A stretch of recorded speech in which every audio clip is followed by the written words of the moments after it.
Guys, I'm Dane, and today I wanted to give the DMRs a little love because I felt like these guns have been left out lately, especially by myself. So I'm taking a look at the Scar H SV DMR because I kind of fell in love with the design of it and the sound it made when firing. The Scar H SV is the marksman rifle variation of the Scar H assault rifle, as it's kinda simple to see and it should be extremely evident by the name too, so yeah. Well, I fell in love with this design and I decided to give it a go, even though I had previously only used the MK11 Mod O and the M39 EMR rifles. And boy did I fall in love with the Scar H SV. Taking a look at the stats from Synthic, you see that the Scar H DMR has got a fire rate of 260 RPM, the same as the Mark 11, and a bullet velocity of 620 meters per second, the lowest of the M39 and the Mark 11 and the Scar H. The damage model is the same as most of the DMRs, with a 45 damage up close dropping to 38 damage at 80 meters. The magazine holds 20 bullets in the mag with an additional bullet in the chamber, with a short reload of 1.85 seconds and a long reload of 2.3 seconds. The short reload is the same as the Mark 11, but the long reload is the fastest out of all of the DMRs. The recoil pattern is easily controlled. It's got a 0.05 left and right pull, with a 1.0 vertical pull, and as with all of the DMRs, it's got a first shot multiplier of just 1.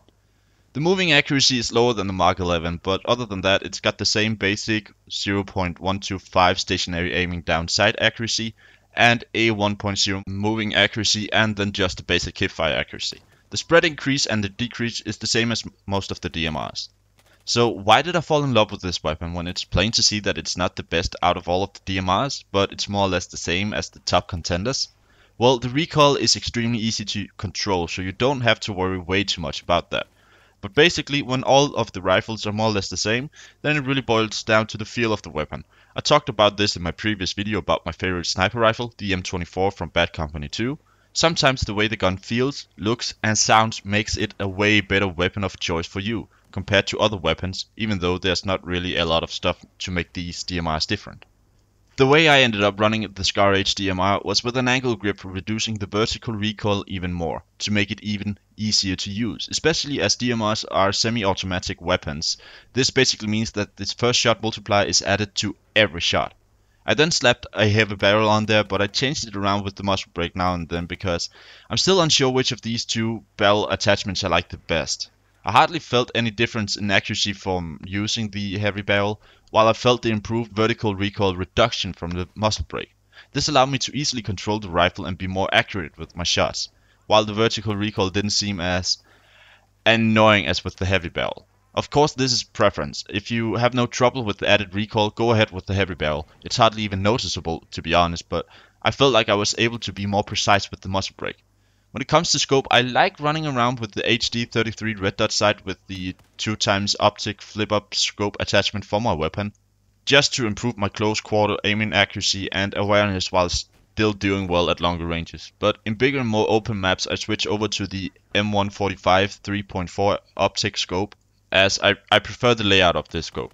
I gotta add that with the M145 scope, I felt like the reduced recoil from the muzzle brake helped me even further because the scope didn't veer off target just as much as with the heavy barrel. With the scope, the added recoil from the heavy barrel is way more noticeable.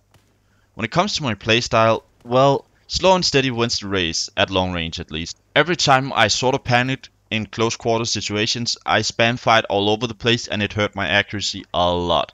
So when using a DMR, take it easy and line up every shot and don't quick tap the trigger. Let it settle before the next shot. And of course, headshots counts a lot, especially in close quarters.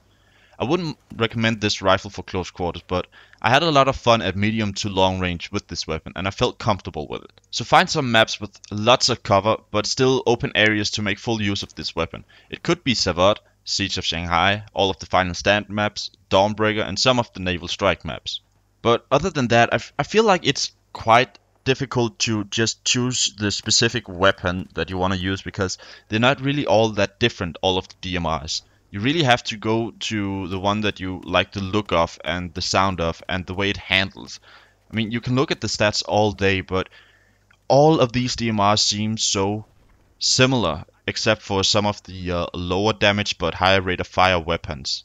in the DMR section, but they are more for medium to close range compared to, well, most of the DMRs. And even though I say most, there's not really that many DMRs in Battlefield 4, but it still feels like there's not, I wouldn't say not enough, because there is enough weapons in Battlefield 4, but I just feel like that there's nothing really setting these DMRs apart. It's like they are all basically the same, just with a reskin and a bit tweaks here and there. It's you can't really go wrong with choosing a DMR as long as you go for what you like, because it's not like there's one that's just sucks overall and then there's just one that's just the best. I mean, when it comes to sniper rifles, there's three at the top most of the time.